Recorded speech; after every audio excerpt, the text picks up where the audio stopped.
लिए चलते चुनाव आयोग प्रेस कॉन्फ्रेंस कर रहा, क्या कुछ बातें रखी जा रही है, सुनवाते आपको।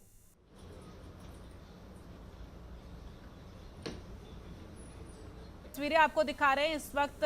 चुनाव आयोग आपको बता दें प्रेस कॉन्फ्रेंस शुरू करने वाला है और तमाम अहम बातें जो हैं चुनाव के मद्देनजर, लोकसभा चुनाव के मद्देनजर जो अहम बातें रही हैं, आज की तमाम महत्वपूर्ण बातों को इस प्रेस कॉन्फ्रेंस में रखा जाएगा। अब देखना ये होगा क्या कुछ बड़ी वो बातें होती हैं। और इसके साथ ही जो काउंटिंग चल रही है उसकी मॉनिटरिंग भी की जा रही है, क्योंकि विपक्ष लगातार चुनाव आयोग से जो अपील कर रहा था कि पूरी तरह से चुनाव आयोग को निष्पक्षता के साथ काउंटिंग में सहयोग करना होगा, नजर बनाए रखना होगा, पारदर्शिता बरतनी होगी। वो पारदर्शिता के तौर पर ये मॉनिटरिंग देखिए इस वक्त चुनाव आयोग की तरफ से की जा रही है। जगह कॉन्स्टिट्यूएंसीज हैं जो काउंटिंग सब जगह में शुरू हो चुकी है। हम लोग आज यहाँ आपको पहली बार अपने कंट्रोल रूम का एक्सेस दे रहे हैं। हमारी सारी टीम्स यहाँ बैठी हुई हैं जो पूरा आईटी बैकग्राउंड से कितना बड़ा काम हो रहा है उसको देख रही हैं। यहाँ पर बहुत सारी टीम्स हमारी पुणे से, शास्त्री पार्क दिल्ली से, त्रिवेंद्रम से, बॉम्बे से, हैदराबाद से बहुत सारे जो बैकग्राउंड लोग हैं वो जुड़े हुए हैं। और इस समय हमारी जो रिजल्ट्स की जो वेबसाइट है उस पर करीब करीब 2 लाख हिट्स पर सेकंड है। एक सेकंड में 2 लाख लोग हमारे साथ उस पर हिट कर रहे हैं। So all of that we are managing and seeing from here, तो दैट जितने भी लोग जानना चाहते हैं, देखना चाहते हैं, उन्हें कोई परेशानी ना हो। और सभी आरओज़ को जो 542 कॉन्स्टिट्यूंसीज में इस समय काउंटिंग करा रहे हैं, जहाँ करीब करीब 65,000 से ऊपर की टेबल्स लगी हुई हैं, हर जगह में उनको कहा गया है कि पोलिंग एजेंट्स को और कैंडिडेट्स को निश्चित रूप से बैठने दें, पूरी पारदर्शिता के साथ काउंटिंग करें, जो रूल बुक है उसका पालन अक्षरते करें, मतलब एक भी वायलेशन नहीं होनी चाहिए, अदरवाइज खैर नहीं है। यानी जो रूल बुक है उसका पालन करें, पारदर्शिता से पालन करें, कैंडिडेट्स को और उनके एजेंट्स को हर जगह में शामिल रखें। सीसीटीवी फुटेज 24/7 लेते रहें हर प्रक्रिया का, ताकि पूरी पारदर्शिता बनी रहे।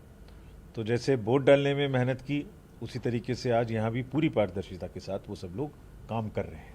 सर, अगर किसी तरह की गड़बड़ी की रिपोर्ट मिलती है तो किस तरह का एक्शन आप लेते हैं? हम लोग खुद यहाँ बैठे हुए हैं, हमारे सारे सेंट्रल ऑब्जर्वर्स बैठे हुए हैं। हर काउंटिंग सेंटर में एक सेंट्रल ऑब्जर्वर है जो वहाँ बैठा हुआ है। वो सर्टिफाई करेगा रिजल्ट को हर राउंड के, उसी के बाद डिक्लेयर होगा। हमारा एजेंट है वो, हमारे मतलब आईज एंड ईयर्स वहाँ बैठे हुए हैं, हम उनके। तो चुनाव आयोग की तरफ से जानकारी दी जा रही है किस तरह से मॉनिटरिंग की जा रही है, जो इस वक्त तमाम काउंटिंग सेंटर है जहां पर इस वक्त वोटों की गिनती हो रही है। फिलहाल आज के लगातार जो रुझान है और इस वक्त जो बढ़त तमाम सीटों पर कांग्रेस और सपा की देखी जा रही है उत्तर प्रदेश में, जो एक उलटफेर थोड़ा सा नजर आ रहा है, इस पर चर्चा करेंगे। हमारे साथ जो मेहमान जुड़े हैं उनसे आपका परिचय करा देते हैं। राजनीतिक विश्लेषक मनीष अग्रवाल जी जुड़ रहे हैं, इसके साथ ही भगत सिंह तोंगड़ जी हमारे साथ राजनीतिक विश्लेषक वो भी हैं, जुड़ रहे हैं। आप दोनों लोगों का बहुत बहुत स्वागत है सर। सबसे पहले मनीष जी आपके पास आते हुए, चूंकि जो समीकरण अभी इस वक्त बनते हुए नजर आ रहे हैं, हालांकि ये रुझान है मनीष जी, लेकिन वाराणसी सीट हो, अमेठी सीट हो, रायबरेली सीट हो, कन्नौज सीट हो, वहां पर इस वक्त सपा और कांग्रेस के जो प्रत्याशी हैं वो बढ़त बनाए हुए, यानी कि जो एक मजबूती इंडिया गठबंधन की है वो रुझानों में, शुरुआती रुझानों में अभी सामने आ रही है। देखिए, इनिशियल ट्रेंड्स में ऐसा लग रहा है कि समाजवादी पार्टी और इंडिया गठबंधन जो है बराबर की टक्कर दे रहा है बीजेपी को। लेकिन अभी ये बहुत इनिशियल स्टेज है, हमें इसमें देखना पड़ेगा कि एक आध घंटे बाद ये ट्रेंड क्या आते हैं, क्योंकि ईवीएम का चुनाव है, पोस्टल बैलेट वाली गिनती पूरी हो गई है, तो बहुत ज्यादा बड़ा बदलाव नहीं दिखता। लेकिन कुछ ना कुछ फर्क जरूर है। जमीनी स्तर पे ऐसा लग रहा है कि इंडिया गठबंधन भी मजबूती से लड़ रहा है, लेकिन सीटों का नंबर क्या होता है इसके लिए अभी हमें आधा एक घंटा वेट करना पड़ेगा, क्योंकि ये 1500 वोट्स की ही लीड होगी जो अभी ये इनिशियल ट्रेंड्स दिखा रहे हैं। अगर ये लीड 10,000, 15,000, 20,000 के ऊपर जाती है तब फिर ये सोचने का विषय होगा कि कहाँ पे क्या गड़बड़ियां हैं या क्या चीज ऐसी देखने को मिल रही है। क्योंकि अभी भी में ऐसा लग रहा है कि जितनी भी सीटों के ट्रेंड्स आ रहे हैं उसमें एनडीए गठबंधन जो है वो बहुमत के पार है। हाँ, इनिशियल फिगर क्या है, जैसे सुबह का फिगर था जिसमें बहुमत से कहीं अच्छा था, 325, 303 सीट दिख रही थी एनडीए को, और एक बार भाजपा ने 300 का फिगर भी पार कर लिया था। वो अभी थोड़ा सा ठीक है, मुश्किल एक बार लग रहा है। स्टार्टिंग लेकिन कमेंट अभी जो है ये मैं भगत सिंह तोंगर जी से भी ले लूं, उसके बाद फिर मैं आऊंगी मनीष जी आपके पास। भगत सिंह जी, जिस तरह से अभी शुरुआती रुझान जो आ रहे हैं, जो एग्जिट पोल के नतीजे थे वो एग्जैक्ट पोल के रुझानों में अभी वो नजर नहीं आ रहे हैं, क्योंकि एक जो बढ़त बीजेपी की थी उत्तर प्रदेश में, वो बढ़त फिलहाल उस तरह की बढ़त नजर नहीं आ रही, क्योंकि यहाँ पर इंडिया गठबंधन कांटे की टक्कर दे रही है। जी जी, देखिए कहते हैं ना, पूत के पांव पालने में दिख जाते हैं। चाहे शुरुआती रुझान हो जो भी अभी आ रहा है, लेकिन शुरुआत कर दी है इंडिया गठबंधन ने, क्योंकि काफी कुछ चीजें बदली हैं। भगत सिंह जी, आपको माफी के साथ रोकते हुए, चूंकि एक बड़ी खबर आ रही है, जरा पहले दर्शकों को बता दें, उसके बाद मैं आपका रुख जरूर करूंगी। तो यहाँ पर रिजल्ट ब्रेकिंग जो आ रही है इस वक्त की, पीलीभीत से जतिन प्रसाद पीछे हैं, इस बात का जिक्र हम लगातार कर रहे हैं। बीजेपी से जतिन प्रसाद पीछे हैं, फतेहपुर सीकरी से राजकुमार चाहर आगे चल रहे हैं। तो उन्नाव से साक्षी महाराज आगे चल रहे हैं, बीजेपी प्रत्याशी साक्षी महाराज आगे हैं। मेरठ से सपा की सुनीता वर्मा आगे चल रही हैं, और गाजियाबाद से बीजेपी के अतुल गर्ग आगे चल रहे हैं। तो ये बड़ी जानकारी आपको बता दें। सुल्तानपुर से मेनका गांधी भी जो है इस वक्त पीछे चल रही हैं। तो यहाँ पर तमाम ऐसी सीटें हैं जहाँ पर इस वक्त बीजेपी के कैंडिडेट पीछे चल रहे हैं, और कुछ सीटों पर सपा और कांग्रेस आगे बढ़त बनाए हुए हैं। एक बार फिर से भगत सिंह तोंगर जी, आपका रुख करते हुए आप अपनी बात रख रहे थे, पूरी करिए। कह रहा था कि पूत के पांव पालने में नजर आ जाते हैं जिस तरीके से इंडिया गठबंधन आगे चल रहा है इन रुझानों में, क्योंकि अगर हम देखें वीआईपी सीटों पर बड़ा कॉम्प्लिकेटेड एक कंपटीशन हो रहा है, और जहां पर कहीं ना कहीं जो भारतीय जनता पार्टी और एनडीए गठबंधन के जो भी उम्मीदवार खड़े हुए हैं वो कहीं पीछे चल रहे हैं। देखिए आगे आगे तस्वीर किस तरीके से बदलती है, क्योंकि हम पहले भी कहते आ रहे हैं कि फर्क पड़ेगा, क्योंकि जिस तरीके से पिछली बार इन्होंने क्लीन स्वीप किया था, लेकिन अब की बार कांटे की टक्कर देखने को मिली है, और वो अभी से ही हमें नजर आ रही है कि जहां जहां पर धुरंधर उम्मीदवार थे बीजेपी और इंडिया गठबंधन के, वो कहीं ना कहीं अभी पीछे नजर आ रहे हैं। इसमें बहुत सारी चीजें अगर हम फोकस करें तो चाहे वो दलित का मुद्दा हो, चाहे अल्पसंख्यक हो, बहुत सारी चीजों पर हमने डिस्कस किया था पिछली बार भी न्यूज चैनल पर। वही चीजें हमारे सामने आ रही है। एससी और एसटी की जो वोट है, वो जो मतदाता है, वो कहां पर गए हैं, तो कहीं ना कहीं इंडिया गठबंधन इसमें अब आगे नजर आ रहा है, रुझानों में बहुत आगे चल रहा है।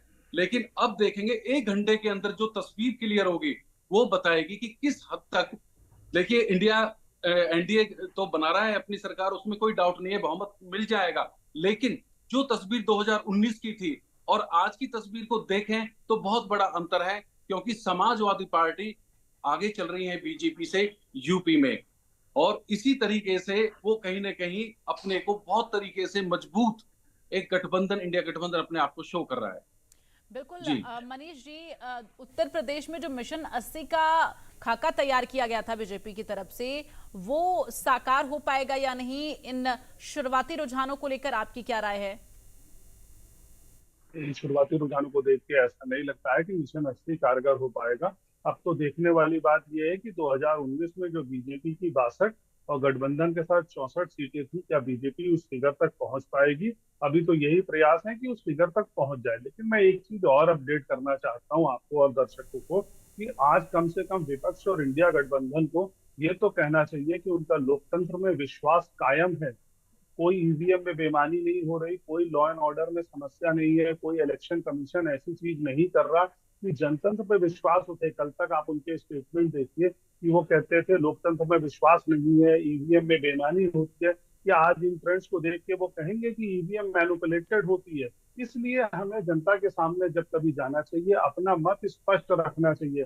आज ये ईवीएम अच्छी लग रही होगी क्योंकि अभी ये ट्रेंड और रिजल्ट्स जो है उनके लिए उत्साहवर्धक है, सरकार बनाने के लिए तो नहीं, लेकिन कम से कम उनके प्रत्याशियों के लिए और पार्टी के लिए एज अ कैडर ये उत्साहवर्धक है कि वो भी एक फोर्स के रूप में उभर रहे हैं। तो आज उनका लोकतंत्र में फिर से विश्वास कायम हो जाना चाहिए, और मुझे उम्मीद है कि बीजेपी अभी अपनी पुरानी स्थिति जो थी 2019 वाली, उसको रीगेन करने की कोशिश करेगी कि कैसे वो 62+2 64 उस मैजिकल फिगर तक पहुंच पाए।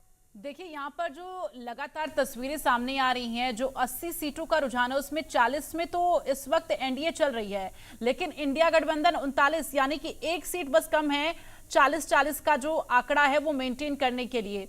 ऐसे में भगत सिंह तोंगर जी, हॉट सीट कही जाने वाली वाराणसी, अमेठी, रायबरेली, कन्नौज, ये तमाम वो सीटें हैं जहां पर सपा और कांग्रेस यानी इंडिया गठबंधन के जो प्रत्याशी हैं वो बढ़त बनाए हुए हैं।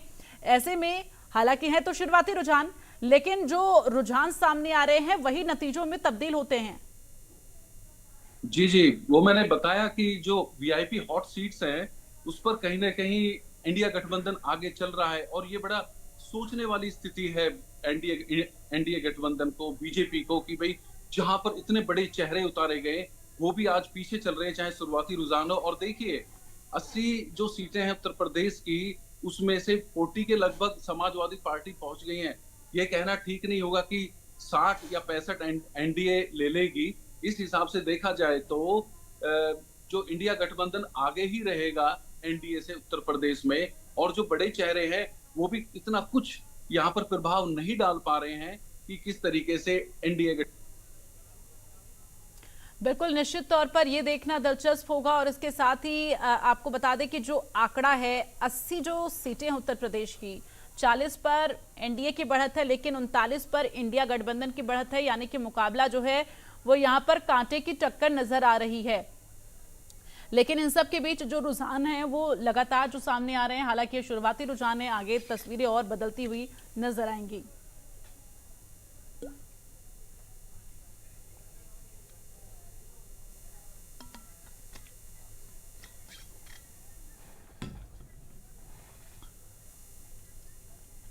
और इस वक्त हमारे साथ इंडिया न्यूज उत्तर प्रदेश उत्तराखंड के चैनल हेड अरविंद चतुर्वेदी जी जुड़ रहे हैं न्यूज रूम से।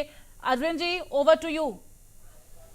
नमस्कार दोस्तों, आप देख रहे हैं इंडिया न्यूज उत्तर प्रदेश उत्तराखंड, देश और प्रदेश का सबसे भरोसेमंद न्यूज चैनल। और हम अब आपको सीधे लिए चलेंगे लखनऊ, जहां पर हमारे साथ पूर्व उप मुख्यमंत्री दिनेश शर्मा हैं, जो राजनीति के तौर पे बहुत महत्वपूर्ण है। महत्वपूर्ण इसलिए है क्योंकि बड़े नेता हैं और इस बार इनकी ड्यूटी जो है महाराष्ट्र में इनको प्रभारी बनाया गया था।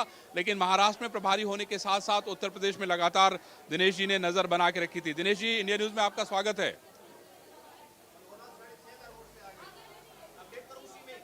दिनेश जी, नहीं आ रही। इंडिया न्यूज में स्वागत है सर।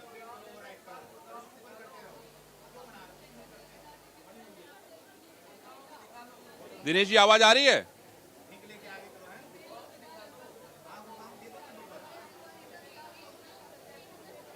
दिनेश जी, तकनीकी दिक्कतों की वजह से ऑडियो जो है नहीं पहुंच पा रही है। रुक करूंगी मैं न्यूज रूम का, जहां पर अरविंद चतुर्वेदी जी बातचीत करेंगे उत्तर प्रदेश के पूर्व उप मुख्यमंत्री दिनेश शर्मा जी से। लेकिन इन सब के बीच अपने दर्शकों को बताते चले, इस वक्त जो मुकाबला है, जो रुझान सामने आ रहे हैं, वो बहुत कांटे की टक्कर नजर आ रही है। इस बार इंडिया गठबंधन जो है बेहद मजबूती के साथ उत्तर प्रदेश में तमाम सीटों पर बढ़त बनाए हुआ है। और इन सब के बीच आपको बता दें, जो 80 लोकसभा सीटें हैं उनके जो रुझान की बात की जाए, 80 का आंकड़ा बीजेपी का है और 39 का एनडीए का, इंडिया गठबंधन का। एक बार फिर से न्यूज रूम का रुख करते हुए Arvind Chaturvedi ji, over to you. धन्यवाद। टेक्निकल दिक्कत की वजह से आवाज नहीं मिल पा रही थी, लेकिन एक बार फिर से हम लोग जुड़ते हैं, दिनेश शर्मा जी से बात करते हैं। दिनेश जी, आपको आवाज अगर मिल रही है? पीसीआर। खैर, मैं आपको ओवरऑल जो है उत्तर प्रदेश और उत्तराखंड की जो है स्थिति बताता हूं। फिलहाल जो है जो हमारे पास रुझान है, जो आंकड़े आए हैं उसके अनुसार जो 39 सीटों पर इंडिया गठबंधन जो है कड़ी टक्कर दे रहा है एनडीए को, और 40 सीटों पे जो है एनडीए बढ़त बना के रखी हुई है। एक सीट अदर्स को जा रही है। यानी आप समझ सकते हैं कि आमने सामने की लड़ाई हो रही है। और ये जो सीटें कम हो रही हैं, ये कोई साधारण बात नहीं है। ये बहुत बड़ी खबर है पूरे देश के लिए। और मैं आपको बता दूं कि अब हमारे साथ दिनेश शर्मा जी जुड़ गए हैं शायद, और हम उनसे बात करेंगे। दिनेश जी, पीसीआर दिनेश शर्मा जी को पैच करें।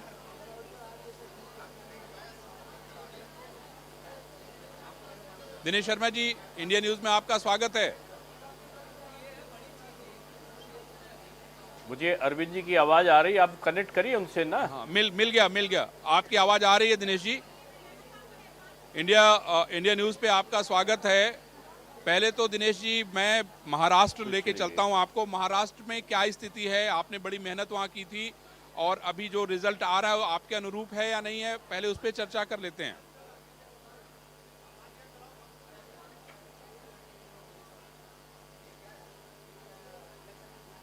दिनेश जी,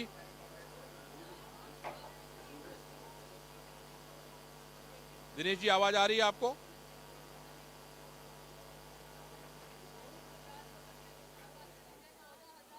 जो ऑडियो है वो कनेक्ट नहीं हो पा रही है और एक बार फिर से उत्तर प्रदेश के उप मुख्यमंत्री से कनेक्ट करने की कोशिश करेंगे, क्योंकि इस वक्त उत्तर प्रदेश में जो तमाम तस्वीरें बदलती हुई नजर आ रही है, समीकरण जो बनते बिगड़ते हुए नजर आ रहे हैं, उस पर उनसे चर्चा की जाएगी। लेकिन इन सब के बीच आपको बताते चले कि इस वक्त कांटे की टक्कर एनडीए और इंडिया गठबंधन के बीच नजर आ रही है। उत्तर प्रदेश के 80 की 80 सीटें जो लगातार भारतीय जनता पार्टी की तरफ से फतेह करने की बात कही जा रही थी, दावा किया जा रहा था, वो दावे कहीं ना कहीं अभी एग्जैक्ट पोल में नजर नहीं आ रहे हैं। एग्जैक्ट जो रुझान अभी सामने आ रहे हैं उसमें नजर नहीं आ रहे हैं। हालांकि एग्जिट पोल के जो अनुमानित आंकड़े थे उसमें बढ़त जरूर थी बीजेपी को, लेकिन अब जो धीरे धीरे रुझान सामने आ रहे हैं उसमें कहीं ना कहीं इंडिया गठबंधन के तमाम प्रत्याशियों के लिए एक अच्छी जो है खबर निकलकर सामने आ रही है, क्योंकि तमाम सीटों पर बढ़त नजर आ रही है। ऐसे में रायबरेली सीट को लेकर लगातार ये मन में सवाल उठ रहा था कि क्या राहुल गांधी इस बार यहां से जीत हासिल कर ये जो सीट है, चूंकि सोनिया गांधी इस पर जीत हासिल करते हुए आ रही थी और कांग्रेस के खेमे में लगातार ये सीट रही थी, अब राहुल गांधी यहां पर बढ़त हासिल कर रहे हैं, तो ये एक अच्छी खबर निकलकर जो है कांग्रेस पार्टी के लिए सामने आ रही है। दूसरी तरफ अगर हम बात करें कन्नौज सीट की, पिछली बार डिंपल यादव वहां से चुनाव लड़ी थी 2019 में, हालांकि उन्हें सफलता हासिल नहीं हो पाई थी। इस बार अखिलेश यादव कन्नौज सीट से चुनावी मैदान में है और बढ़त हासिल करते हुए नजर आ रहे हैं, ये एक बड़ी बात है। दूसरी तरफ वाराणसी सीट का रुख करते हैं। वाराणसी सीट पर अजय राय इस वक्त बढ़त हासिल किए हुए हैं। वाराणसी सीट जिस पर ये उम्मीद जताई जा रही थी, एग्जिट पोल में भी ये सामने आया था कि एक भारी मार्जिन के साथ जो है जीत हासिल करेंगे नरेंद्र मोदी, जो कि वहां से बीजेपी और अपने संसदीय क्षेत्र से जो है पीएम मोदी ने चुनाव लड़ा है। ऐसे में जो अभी शुरुआती रुझान है, कांग्रेस के अजय राय इस वक्त आगे चल रहे, हालांकि है रुझान और आगे क्या तब्दीलियां होंगी, क्या बदलाव होंगे, ये देखना दिलचस्प होगा। लेकिन इन सब के बीच अजय राय इस वक्त इससे पहले बातचीत करते हुए भी नजर आए थे। उन्होंने साफ तौर पर यह कहा कि इस बार हम जीत हासिल कर रहे हैं, वाराणसी की जनता हमें जो है सांसद के तौर पर लाना चाह रही है और एक बड़ा बदलाव चाह रही है वाराणसी में। अब देखना ये होगा क्या वो बदलाव संभव होगा क्या नहीं, क्योंकि जनता के मन में क्या था, क्या सोचकर जनता ने वोट डाला है, किस तरह से जो है तमाम प्रत्याशियों का फैसला ईवीएम में कैद हुआ है, ये धीरे धीरे स्पष्ट होगा। लेकिन इन सब के बीच अगर हम सीटों का जिक्र कर रहे हैं, उत्तर प्रदेश में 80 लोकसभा सीटें हैं, जो कि देश में सबसे बड़ा राज्य और सबसे ज्यादा लोकसभा सीटों वाला राज्य है। ऐसे में इन 80 सीटों का ये जो है गणित बैठ रहा है कि 80 में से 40 सीटें इस वक्त एनडीए गठबंधन आगे बढ़त बनाई हुई है। दूसरी तरफ इंडिया गठबंधन 39, यानी कि मार्जिन जो है वो एक सीट अभी कम पड़ रही है बढ़त के लिए। और अगर ऐसा होता है तो 50-50 वाली जो है यहाँ पर तोड़ जो गणित है वो निकलकर सामने आएगा। लेकिन फिलहाल एक सीट पर अभी बाकी है जो है बढ़त बनाने की, उसके बाद यहाँ पर 50-50 वाला मुकाबला जो है देखने को मिलेगा। लेकिन इन सब के बीच आपको बता दें, सबसे ज्यादा गौर करने